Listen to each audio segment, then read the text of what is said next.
there we go. So kia ora everyone, welcome into Learning with Google.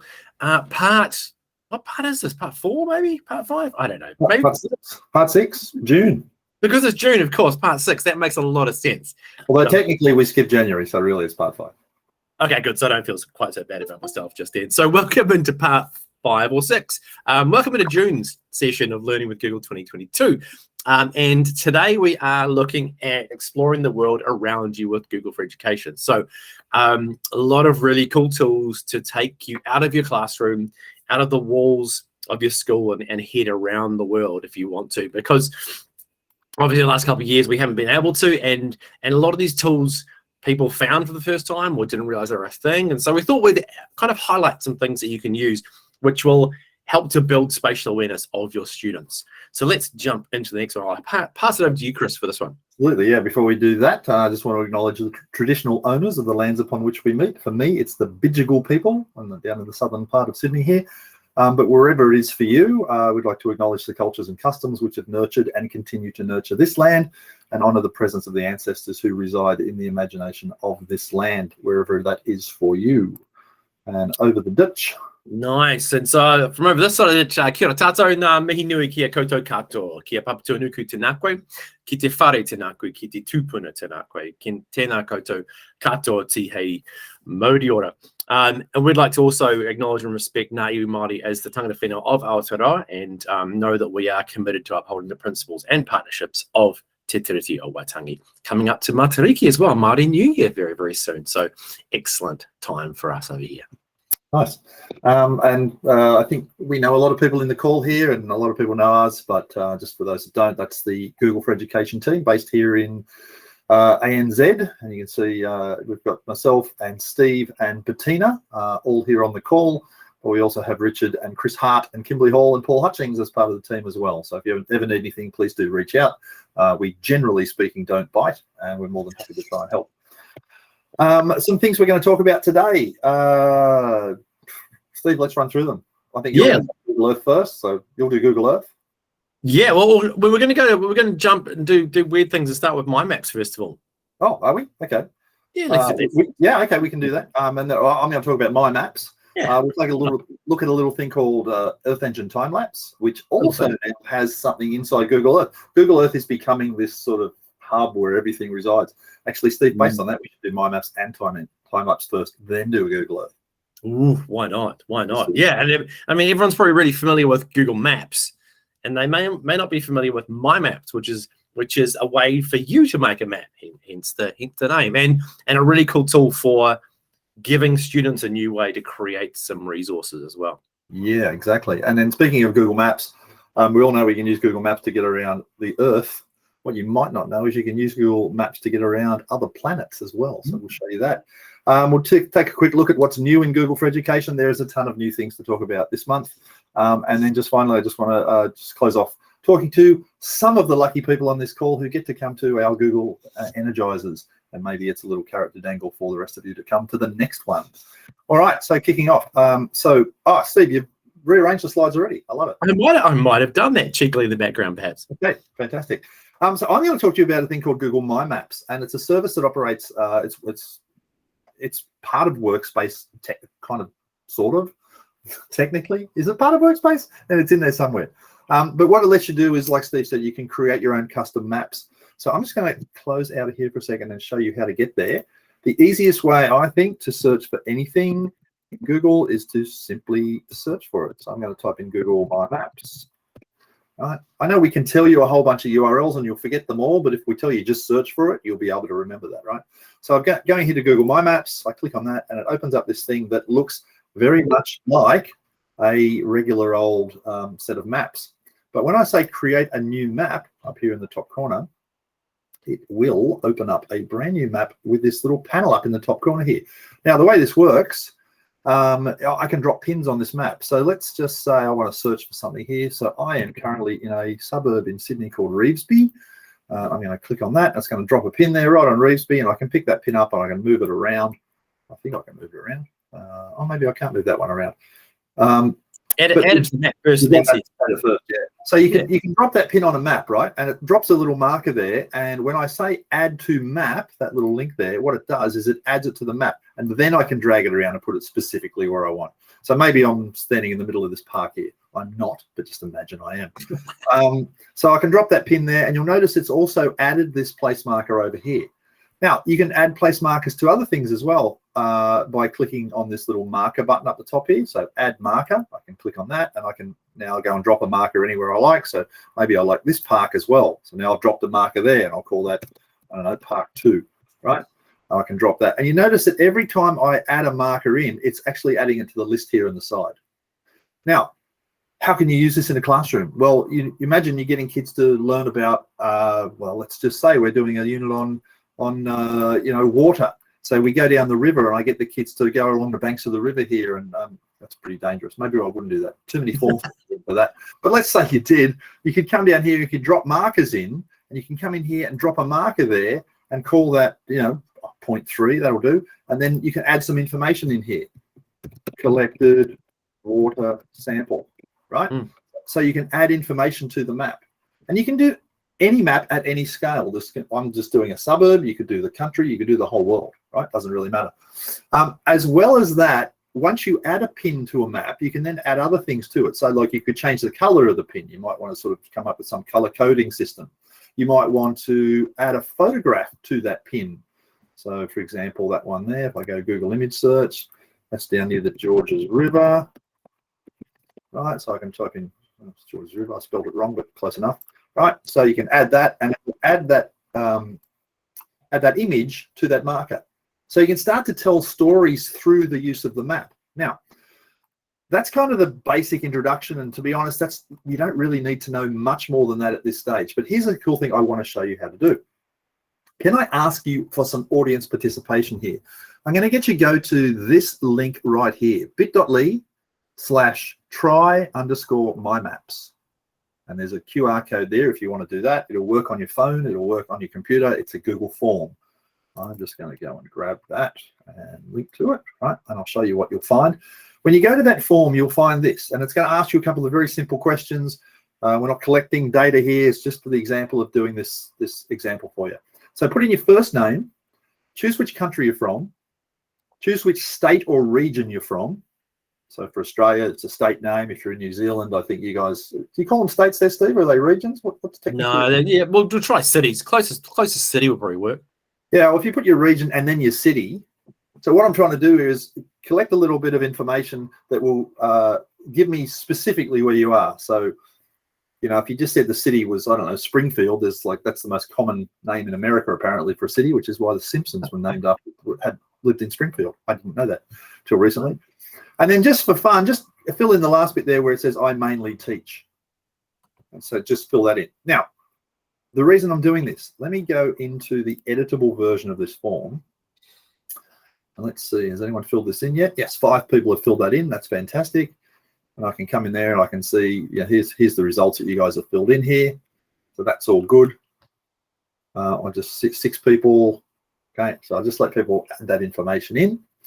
Now, when that information comes into a form, as we know, you can click on this little button up here, the green button, and it will create a spreadsheet that's linked to the form. So let's open that, and I'll just show you what I've collected here. So here is the spreadsheet, and you can see there is a little bit of information that we've got there, right? And it's still collecting. That's fantastic. Now, here's the thing. If I go back to my map, I'm just going to get rid of that layer there. Can I delete that? Yeah, I can. Let's get rid of that stuff I was playing with first. And I'm going to add another layer. You notice when I add a layer, I get an import button. You can import a spreadsheet, and so long as that spreadsheet has some information that we can reasonably figure out a place from, it will drop a pin on the map. So now when I go, let's go to my Google Drive and to my recent files, and hopefully that spreadsheet, there it is right there, okay? So I'll click on that spreadsheet and say select. It's now grabbing that data that you just put in the form into the spreadsheet, and I can say, okay, first question, choose the columns to position your place marks. Select the columns from, tell us where to put place marks. Now there's a couple of things in here that tell us where the place was country, state, and city. Those 3 things help us be fairly specific about how to locate that point, right? And then the second question says, once we drop a point, what do you want to label it as? Well, I'm just going to put your name there, right? So you'll get a point with your name on it. So we say finish. Watch what happens. It has a little thing. You can see a little spinny wheel going around there. And then it takes you and drops those markers onto the map based on the form that you just filled out. So that's, I think, a really neat way of collecting like geo information and visualizing it really quickly. And before I hand over to Steve for the next bit, like I just want to show you all of those pins are blue at the moment. But remember that question I asked, where do you teach, like primary school, high school, whatever? If I come in here and say, instead of those pins being a uniform style, in other words, they're all blue, right? I can click on that and say, instead of a uniform style, let's style it by the data. So if I style it by this column called I mainly teach, what I can do there is color code it now. So if I just get rid of that little thing, I can see, why are they different? Oh, they're just very similar colors. I'll make that one a more obvious different color. Let's do green. Okay, so now you can see that what we've got there is primary schools are yellow, high schools are green, and the red ones are I don't teach. And you can do some pretty cool stuff with that. And I think Steve's going to give us an example of that in just a sec. Yeah. Yeah, for sure. And so, Chris, if you just go up to the little share button up there. Oh yeah. There. So you can share those as well with people, so you can give it a name. Untitled map always usually works quite well. Yeah, got a lot of those. Yeah, map 1. And again, you can see this is just another drive file, so you can share it as a drive file as well, and you can do a whole lot of other things with it as well. But that's kind of the first sharing. If we just close that, Chris, and then you go to the 3 dots up the top beside our map, you can click on that. Yep. And you can see there it says export to KML or KMZ. So you can actually export this to a file type. And way back in the early days of this, it was owned by a company called Keyhole, and Keyhole developed a whole lot of the mapping tools, which Google then bought. And so the KML is the language is all written in. So there goes a bit of a fun fact. I love when people say fun facts and everyone goes, it's not that fun, but it's a fact. It's a fact. So what do you want me to export the entire map? What's that, Chris? You want me to export the entire map? No, that's all good. I'll show you how to we'll have to do weird sheary things. And Donald's putting a couple of just before I hand over to you, there's one last thing I just wanted to show people here, and I think this is pretty interesting. There's 2 things in here in My Maps that are really nice. One is this ruler tool, and you can measure the distances between things. So like, how far is it from, I don't know, Tasmania to India, right? Well, there you go. It's about 9,805 kilometers, right? So you can measure a distance really easily. So there's that. Let me just escape out of there. And the other thing is this thing where you can draw a line. So just like you can add markers to a map, you can also add lines. So if you were trying to talk about, the Voyage of Magellan or something, you can click, and you're showing, it's probably more the Voyage of Cook than anything else. But you're actually showing a voyage around the map. So you can do that. But the other thing is if you do that line thing and you sort of trace around a shape, and I'm just going clickety-click, right? And I'll do it pretty rough. Yeah, we'll include Tasmania this time. We won't be exclusionary. We'll do that, and we'll go like, when you finish it off and close it off, it actually turns it into a solid shape, and I'll call it Oz, right? And save that. And you can see down here, it actually tells me this is the area and perimeter of that shape. And here's the really neat thing. I can pick that shape up and I can actually move it around. So if I want to compare, you're doing that thing where you're saying to your students, oh, how much bigger is Australia than Europe, for example, you can pick up your map of Australia and drag it over to Europe. But hang on, it's getting ridiculous. What's going on? It's changing in shape, isn't it? Well, you know how the Earth is round, I believe. I'm told it's round. This is compensating for the shape of the Earth. So the closer you get to the poles up here, the more distorted that shape's going to get. So it's a really neat way of comparing actual areas of things on a map.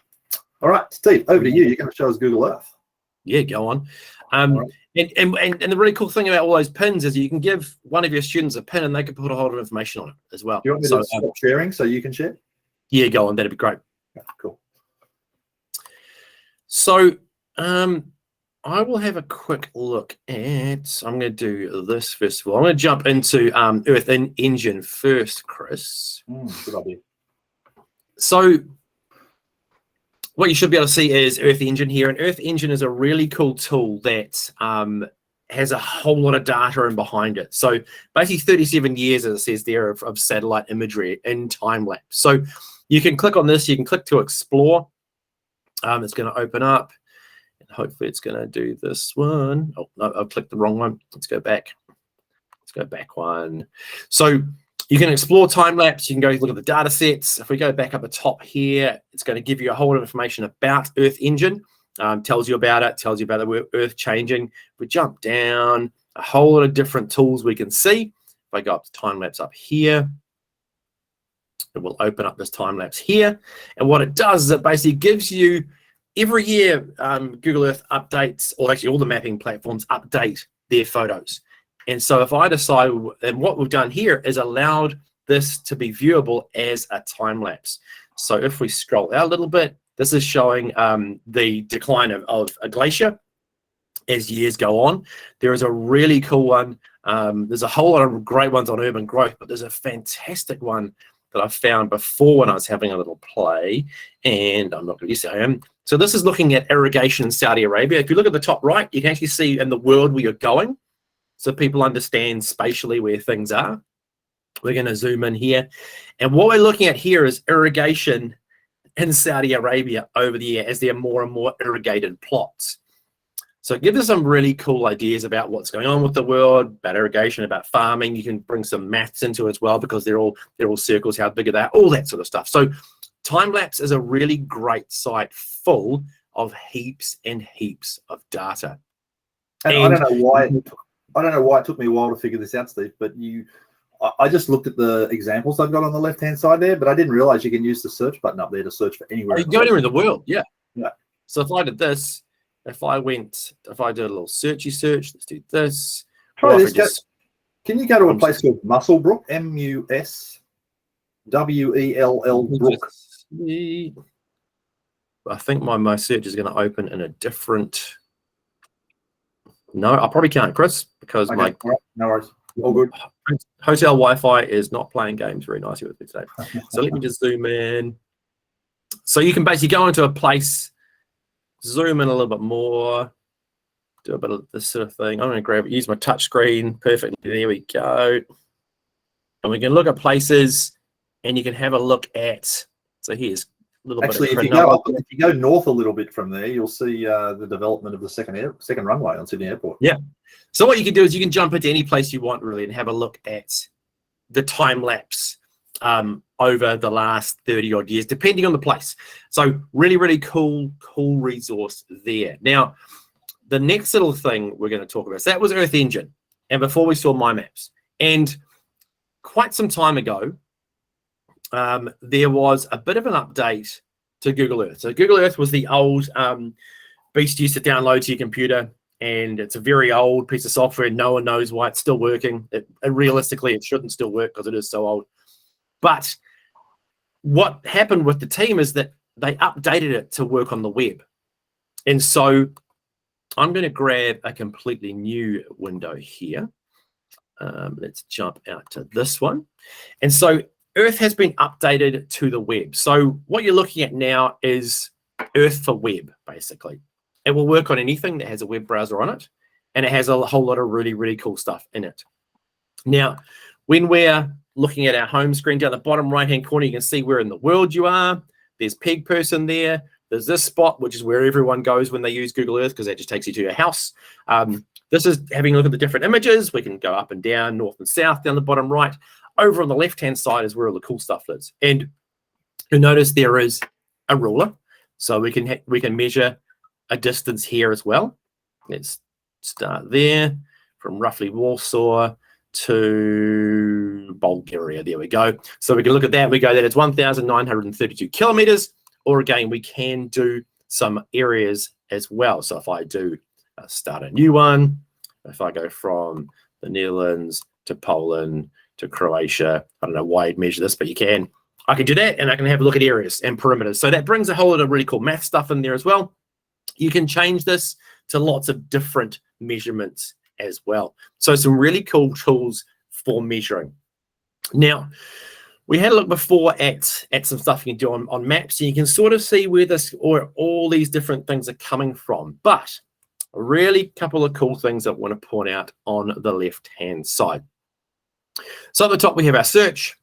Above that, we have our menu, which has got a whole lot of things. You can style your map. You can turn photos on and off. So you can actually have all the photos that people have uploaded to maps on here as well. Does get a little bit crazy when you go to certain places. So if you want to really bring the noise, then feel free to turn on the photos. I like to keep it fairly clean. This dice here is called I'm Feeling Lucky. You click it and it flies you somewhere in the world. Now, I've been told there's roughly 18,000 odd places in here. I've never been to the same place twice. And so we've just gone into Ofanto, which is in Italy. So you can jump into there. Now, one of our good friends, Stuart Kelly, does something called the Earth Race, where he gets his students to click it 4 times and then figure out how they're going to get from place to place. So a really cool thing to do with I'm Feeling Lucky. I know a kindergarten teacher who starts every lesson in the morning, which gets all the kids sitting in front of the front of the room there. Yeah. And she brings up Google Earth and hits the I'm Feeling Lucky button, and it lands somewhere in the world. They take a look at it, they poke around, they spend 2 minutes just having a talk about it, and then they go on with their day. And by the end of the school year, those kids have been exposed to 200 different places in the world. Wow, that's pretty cool. So if we have a look where we've flown into, you see up in the top right-hand corner, there's what's called a knowledge card. It has a whole lot of information on it. It's taken from Wikipedia. We can jump into here and go more info. We can jump out here and fly to the place in a bit more detail. Or down the bottom, we can add in a project. I'll come back to that point in a minute. So this is kind of the new look of what we're looking at down here. Bottom left-hand corner, we can drop a pin on a place. We can draw some lines. So we're seeing quite a few things coming in from maps as well. Now, whenever I talk to people about this next little bit, the ship's wheel, I say, if you haven't seen this, it's kind of like arts and culture. If you haven't seen it, clear your schedule for a couple of hours, get a coffee, get yourself in a nice, comfortable position, and dive in and have a look. Now, if we click on this ship's wheel here, we're going to open something called Voyager. Now, Voyager is a whole lot of amazing content that has been created and lives on Earth. What that means is there are stories, there are resources, there are things that have been built, but it's all pinned to different places on Earth. Now, you see it's scrolling across at the top. This changes all the time. So sometimes you get to something, you go, oh, I haven't seen that before. You can click through it, you can click the pause, and you can dive in and have a look. Now, across here are our themes. So there is nature, there is games. If anybody remembers Where in the World is Carmen Sandiego, you can play Where in the World is Carmen Sandiego on Earth. And the cool thing about it is that it is made in old 8-bit graphics. And it looks like the old program, Where in the World is Carmen Sandiego. So you got to race around and find where Carmen is. So that's under the games one. There is layers, which has a whole lot of data layers that have been brought in and brought into Earth, much like what you just saw on Earth Engine. Hurricanes is absolutely amazing. You have tsunami, all that sort of stuff. Street View is a whole lot of really cool street view imagery, again, pegged to Earth. Culture has some amazing stories around different cultures. There are some great ones in here. One that's called This Is Home, which looks at what home looks like in different places around the world. There is travel, and then over the right-hand side is education. Education has a whole lot of stuff that is related specifically to education. Really great one here is the Underground Railroad, which looks at the passage from the slaves heading north through America up into Canada, and it was called the Underground Railroad. So you can actually follow that path north to the freed slaves. And topical, Steve, James Cook's first voyage to New Zealand. There you go. That wonky line. Yep, just like Chris's wonky line, exactly. This is school, absolutely fantastic. Now, the great thing about these stories, when you click into them, they have a URL. You can just save them and you can share them. So a really cool bunch of amazing stuff that lives in here in Voyager. Now, when this was released, Chris and I were quite lucky to go over and see a bit of a pre-release about that. And of course, being teachers, we all went, wouldn't it be amazing if we could actually create this content? Well, hopefully you all know that now we can. The way we can do it is we can pop down to this button here called Projects. If I click on Project or Projects, it gives me a couple of options. I can open a project or I can create a project. Now, remember when Chris was just showing us my maps, I showed you that little thing about saving as a KML. If I go to open, I can import a file. So if you make a My Maps, you can actually import it to Earth and it will locate it on Earth and use all the amazing Earth imagery. Or you can just find one. So what I did is I found one. I'm going to do this. It will open up my little file picker. It will ask me which one I want to do. I'll go to my recents. I'll go to my recents, he says, as a little thing spins around, around. Come on, Wi-Fi, let's go. There we go. So what we can do is we can find a KMZ. This is a KMZ. KMZ is a zipped up KML. There you go, you learned something again today. And I go open, and this is a really cool one called Volcanoes of the World.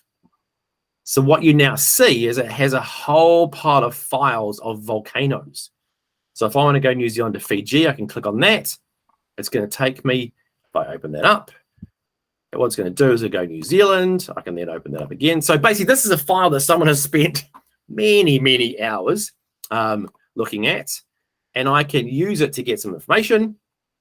I can go over to those places as well. So I can import a KML or a KMZ. All right, so that's how we can see these things. Or let's go back and let's go new project. So new project at the top, and you see it says create project in Google Drive. The new Google Earth files are Drive files, so they are shareable like a Drive file. So if I just go new project in Google Drive, or I can create a project. I'm going to go create a project.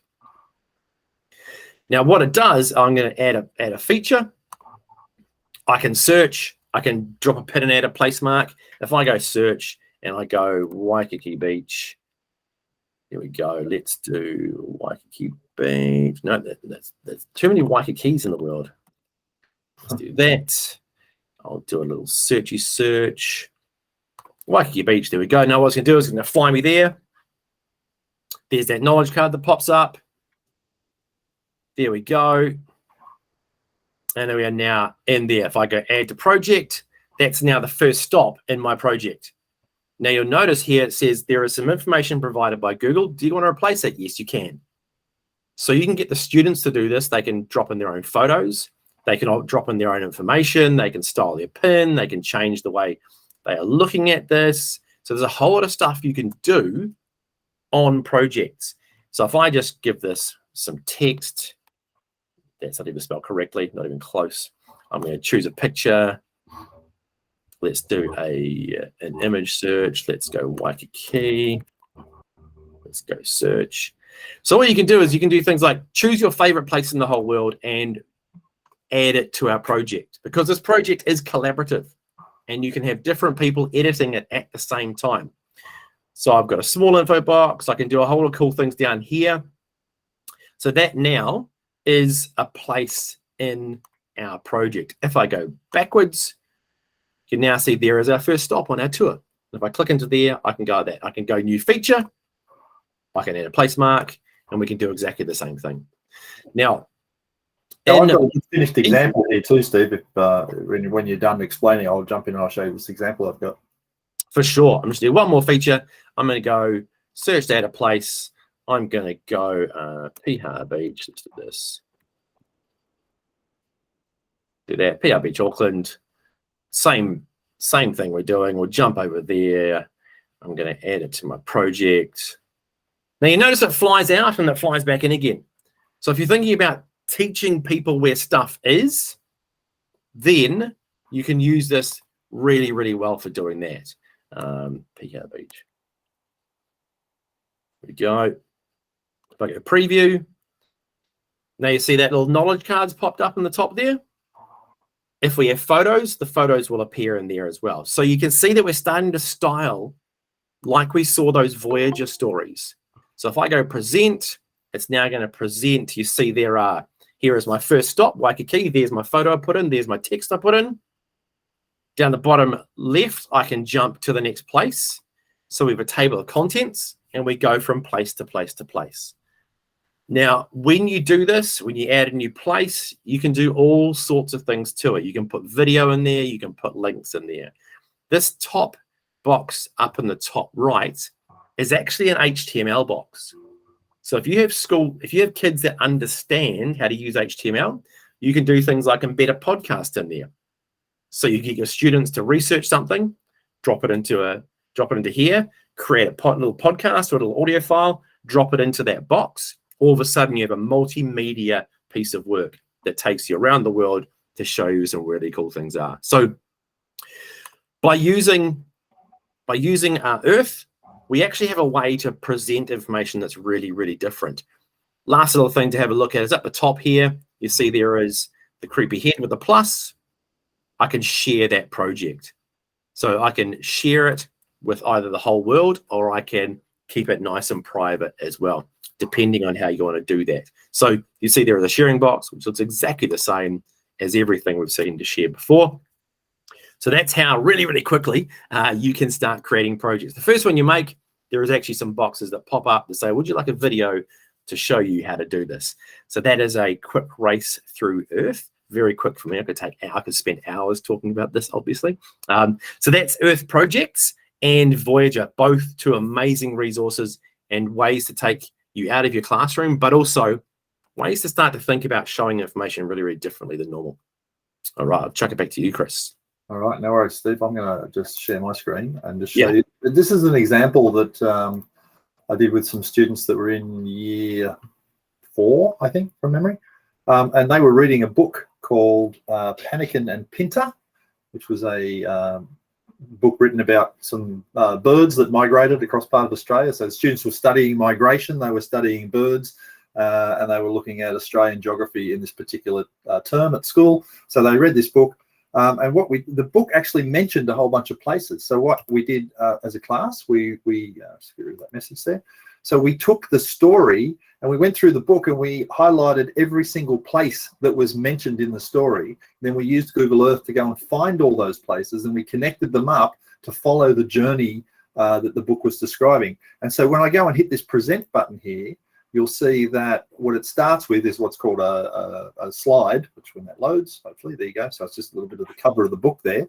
But when you go to the next step, what it does is it starts with step 1, talks about the pelican journey, and you'll be able to see the journey. So, and you can go through. I've added some pictures in there with the kids, so you can see a little bit of story there. When we go to the next step, it's going to fly into the very first part of the book, and we've actually taken parts of the book and put the text from the book in here. So when it says that near the South Australian border, the water split into 100 different channels, weaving and curving, spread out on the plains like vast veins of brown blood, monstrous veins of brown blood. Like, we take the quotes from the book and actually putting them into those text boxes there, and then finding that landscape here in Google Earth to help understand like what the author's there trying to talk about. And you can take that, you can pick it up, you can move it around, you can zoom in and out, you can see where it is, because this is a live Earth view. Okay, and as you go through each of these steps, so it then flies from there and it goes down to the next step. The birds went down to this place called Lake Coongi, which is, a mating area for birds. And so we look at where that is, and then we fly over here to Lake Eyre or Kapitunda, which is, the center of Australia there. So being able to follow the story along and visualize it and help these kids that were all city kids try and understand what Outback Australia looks like, because most of them had no clue. I don't know how else to do that if we don't use a tool like Google Earth. So that's just a simple example about how you might use that.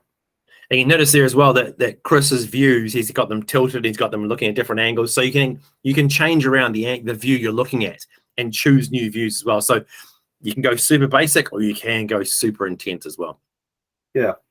And even as you start to, coming to, I think it's the next one here somewhere, it goes over to Cooper Petey, and again, taking quotes from the book and putting quotes from the book there and asking students questions about what they're seeing and getting them to go and investigate. Oh, what are these mullock heaps? What's that about? And starting to look, that's the opal mining evidence and so on. Yeah. So I just think it's a really interesting way to be able to sort of really make the things that kids are reading in books more concrete, and just exploring the world without necessarily going there.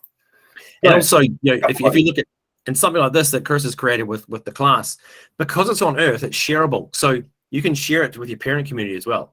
So you can have a look at the really cool stuff they're doing and celebrate the learning that's going on in a really different way that looks really, really cool to watch.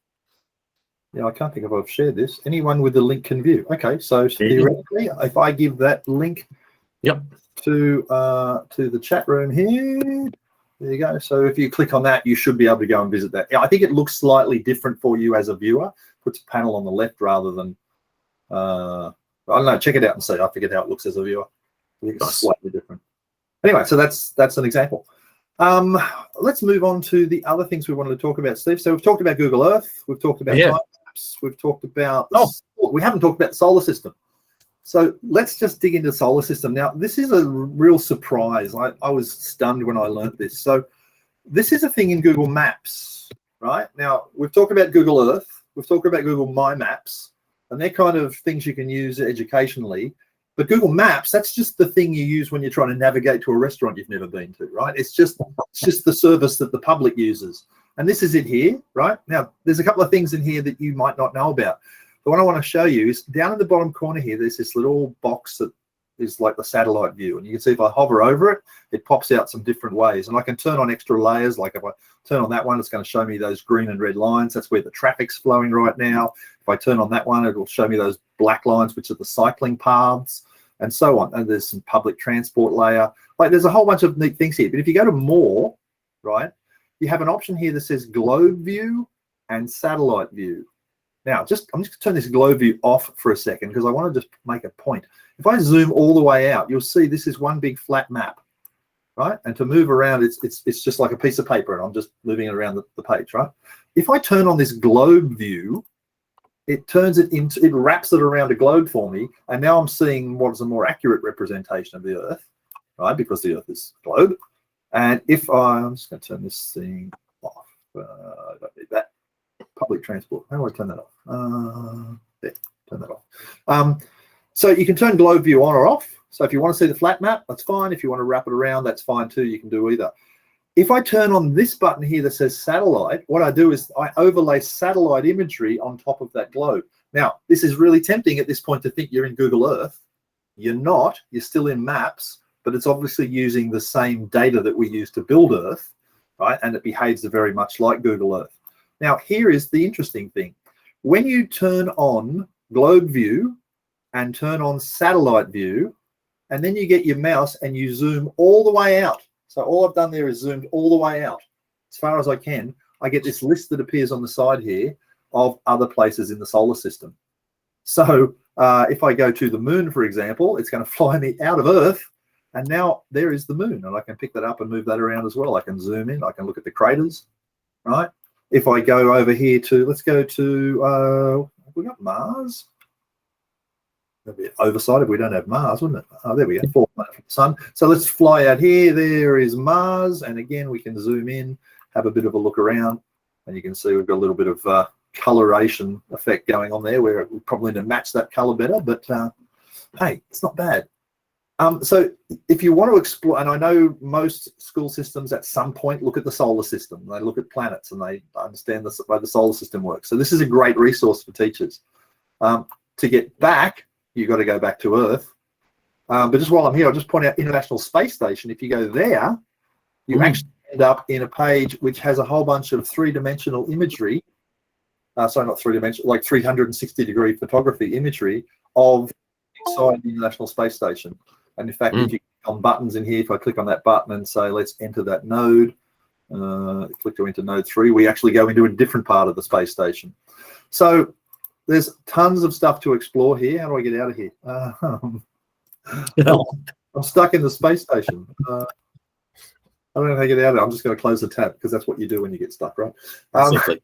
But anyway, that's solar system. So remember, hey, Chris, go to satellite, zoom all the way out. Chris, I might just quickly jump back in again because I completely forgot. I got so excited about projects, I completely forgot to show time lapse. So I'm just going to quickly jump in here again. I'll stop. So we were talking about.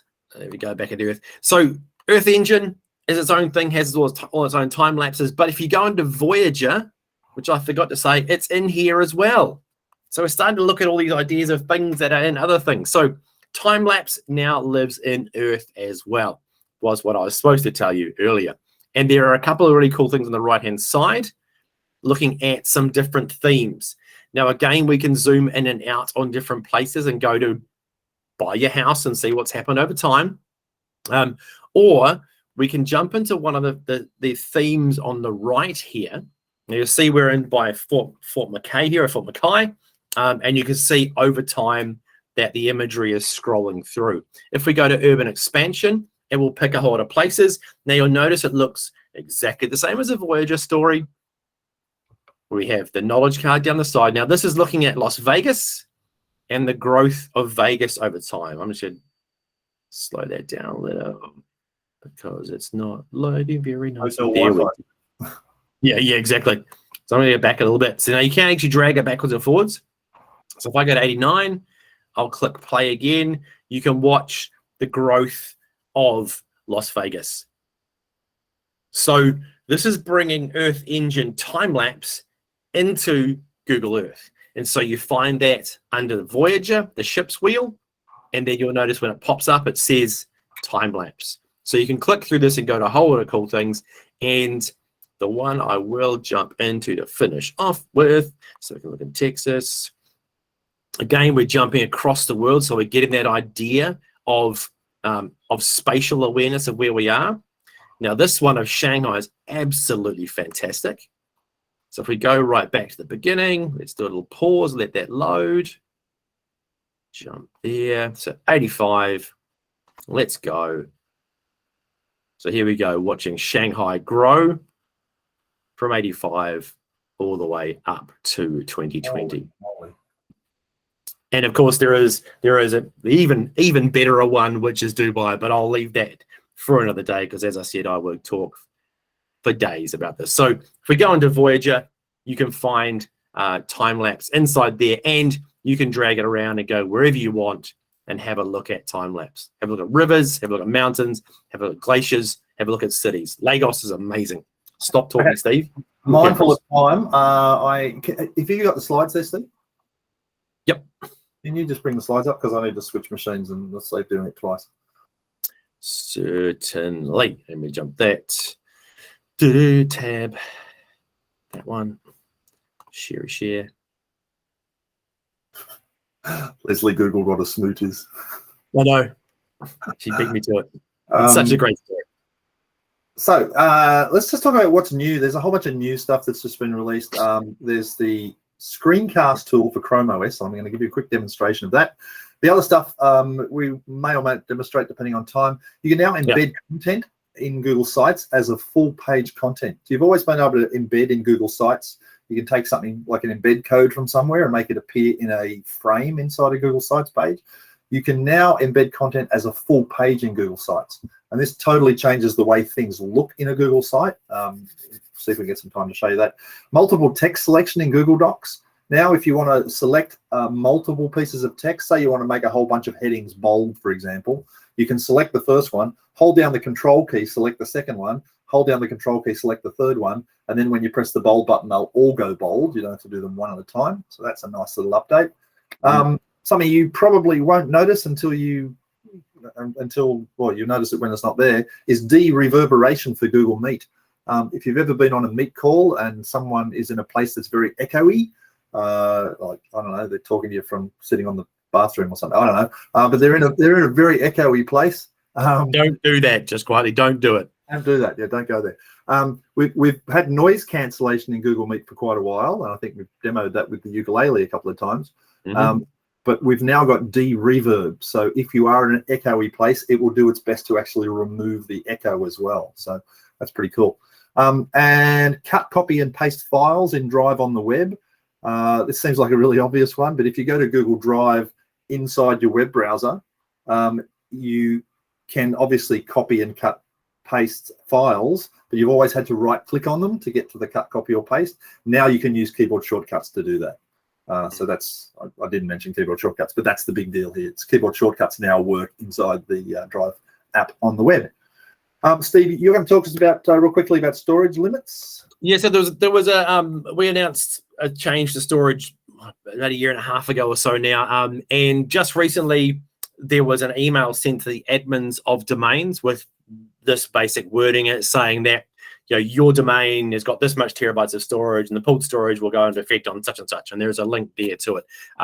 So for a lot of people, this may not make a lot of difference to you, but just letting you know that if you are an admin or you have admin access, you may have got that notification already, or your admin may have talked to you about it. Yeah, and it's worth mentioning too that those storage limits that are coming in. Well, we've always had unlimited storage in Workspace, and we did have to introduce some storage limits to just manage a few things. It should affect very few people. The prediction is less than 1% of people will actually be affected by the storage limits change. So it probably won't affect you at all, but just what's there. And the big reason there was that we do give away education fundamentals for absolute free for everybody who wants it.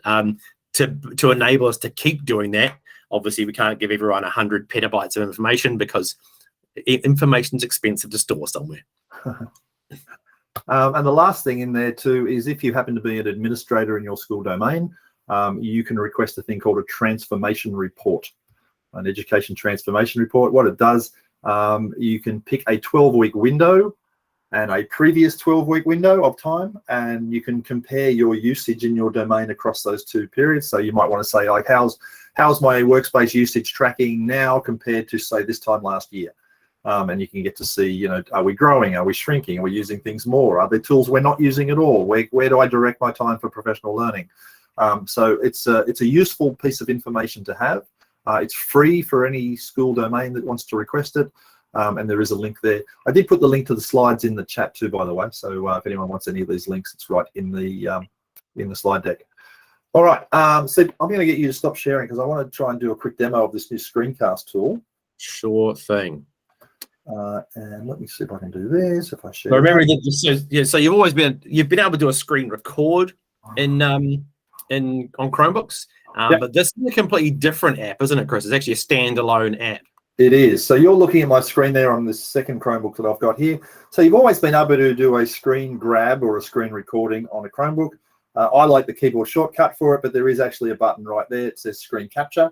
When you click on the screen capture button, it brings up this overlay area, and you can either click the full screen, you can select a part of the screen, you can do a specific window, you can do a photo, you can do a video, and so on. That's always been there. Well, not always, but it's been there for a long time on a Chromebook. And that hasn't changed. So you can still just do a quick grab, easy. But what we're talking about here is a slightly different thing, an improvement. Oh, Chris, sorry, I'm going to button again so this is Chromebook only, right? If you use something else, you're not going to be able to play with this. Correct. This is Chromebook only. So, but I know a lot of you have kids that are using Chromebooks, and this is a fab tool for them. So if I click on, you can see I've got it down the bottom here. You will find it in the main menu here. It's called Screencast. Right, and I've actually just pinned it to my shelf down the bottom here. So when I open up this screencast tool, it looks like this. Now, when you use it for the first time, you will probably have this getting started. You'll have those buttons across the top there, which just sort of will step you through and explain to you how this works. But I'm just going to try and do that now for you. So essentially, it will capture anything that happens on your screen, but it does something magical. Let me show you. I'm just going to create a new screencast. When I click the new screencast button, it takes me into that kind of screencast mode that I had before. You can see I have my little picture down the bottom there, right? Because it's clicking my webcam as well. If I didn't want my webcam, I could go into the gear wheel and actually turn off the camera. You could turn off the microphone if you wanted, but I'm not quite sure what the point of that is. So there's the camera, there's the microphone, and when I click the screen, it's going to start recording. When I start recording, it's going to take my voice and make a transcript of the things that I'm saying. So I'm just going to do something really simple, like show you how to use the accessibility settings on this Chromebook, right? So real quick little screencast. Now, when I do this, I know this is going to be in the way, so I'm just going to pick that up and move it out of the way. I'm just going to move myself up into the other corner there. I can also click this button and make myself bigger or smaller. So if you want to be little, you can do that, or you can be big. I'll be big. And when I click just anywhere on the screen, it's going to give me a 3, 2, 1 and start recording. So here we go. 3, 2, 1. Hello, I'm recording a screencast today to explain the accessibility settings on a Chromebook. First, click down in the tray near the clock. Then go to the accessibility options and look through the list. Scrolling through the list will show you all the different options that are available. To turn one of the options on, simply select it And if you want to turn it off, select it again and it turns off. And then I clicked on the little red record button down the bottom. Now, what it did then, it recorded my screen, it recorded my webcam, it recorded my voice. You can see down here, it is currently uploading that to Drive. So you can see there, it's uploaded. Once it's uploaded to Drive, that's going to switch and it's going to say processing. And it does take a moment to process, so we're just going to tap dance here for a minute while it does its thing. And so when it processes, hopefully I'll be able to show you exactly what happens. Now, it's taking my voice recording and it's doing a transcript of my voice into text, right? And the neat thing about it is, there you go, so it's done. So let's open that up. So I will just double click that and open it up. You can see the transcript over there on the right-hand side when it loads. It's taken my voice and it's put it in there. So as I play this through, watch what happens. And you're probably not hearing this. Whoa. Yeah, I'll turn the volume off because I'm getting echo because I'm on two machines. But it is actually playing my voice there, right? And you can see that as it's doing that, it's also highlighting the section of the text that I'm speaking. So I'm getting the recording, it's capturing the action, it's capturing my video, it's moved me over into the other corner as well. Did you notice when that menu came up, it moved me automatically? I didn't have to do that, and that's done. Now, a couple of things I can do from there. One is I can search for things. So if I want to find the word, let's just stop this recording. So say I want to find something in here, I find the word Chromebook. There you go, it's highlighted that as I'm searching for it at the top there. So that's kind of handy that it does that. It also, if there's a part of here that I don't want, so maybe I don't need this first section here. Now, normally, if you wanted to edit a video, you'd have to go to the video and edit the video. Here, all you did simply say is just skip that section. And when you skip that section of text, it actually will skip that section of the video. You can see it's been grayed out there. So now if I was to return this back to the beginning and hit the play button, it actually starts to play and then skips completely to the next bit. So essentially, you're editing video by simply skipping parts of the text. What would happen if it didn't hear me properly and it didn't do a good job of my, what did Steve call it, my podcast voice? If it didn't hear me well, I can put that back, by the way, what I can do is I can click on the three dots and say edit the text. And I can go in there and make any corrections in case it didn't hear me right. I can fix the punctuation or the wording or whatever it is. So I think it's a pretty cool tool. It is brand new. It's free. It is coming in version 103 of Chrome. Now, right now, the stable channel for Chrome OS is 102. So if you've got a Chromebook running right now and it's on the stable channel, which probably should be, you're probably running 102. I've pushed this machine over to the beta channel, so I'm getting like the next version ahead. So it's running 103. But as soon as your Chromebooks go to version 103, you'll have this tool built in there on the Chromebook. Now, there is one small catch in this, and that is you can make these recordings on a Chromebook. That's awesome. But you also need a Chromebook to watch the recording back as well. So if you're in a school where the kids have a Chromebook and the teachers have, I don't know, Windows or something else, just be aware that the teachers will need a Chromebook in order to watch these back. You can watch the video, can't you, Chris? But you don't get the transcription part of it. Correct. And if I actually just go into, there's so many things open on this particular computer. Let's open a new thing here and let's go to Drive, Google Drive, and this is my actual work machine. So I don't know what I'm showing you here. It could be anything. But if I go into here, I should have a folder here called Screencast Recordings. Right, that's just automatically created for me. And if I go into there, the screencast that I just made just now, which is, I believe, this one here, right? If I go into there, there's 3 files in there. There's the screencast. It's a WebM file. So that's the video file. And then there's these 2 other files, which are the bits that hold it together basically inside the screencast tool. If you just want to share the video file, it's right there. And, as usual, like every other file, you can click it and go share. So if a student did create it and their teacher didn't have a Chromebook, they could theoretically just share the file with the teacher. But of course, they're not going to get the transcript. They're not going to get any sections that have been skipped and so on. No. There you go. They'll also get the annotations. The annotation tool that's available with there as well. So you can. Yeah, I was just going to say that, Steve. The bit I didn't show you there is when I was recording that, I was trying to do it in a hurry. But down the bottom of the screen, I also get some annotation tools.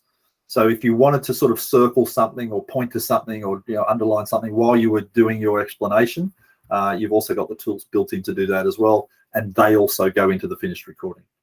Okay, back to you, Steve. Cool, that's great. Hey, Chris, Leslie had a question saying, can you move the circle cam frame around as a pointer? What do you mean by that, Leslie? Do you want to just... Yeah, I watched a presentation by George Barcenas. He's a Spanish guy. He's absolutely fluent on using, Loom. But because you've got a circle presenting, what he would do is he'd move that circle around. And so if he was saying, now up in the top left-hand corner here to the menu, and he'd bring it up and point. Yeah, I got you right. Keep talking, and then he'd say, and then go down to the bottom right, and he'd move the camera down. I got you. Little 1 minute tutorial. It doesn't have that yet. No, there's some more sophisticated screencasting tools that do that, sort of zooming in on bits and pieces. When I saw you moving it, I thought, you might be able to move it up and down. No, that would be nice. Not there yet, but who knows? Might be one day. There you go. Exactly. And that WebM file as well, you can upload that to YouTube. Spit it out, Steve.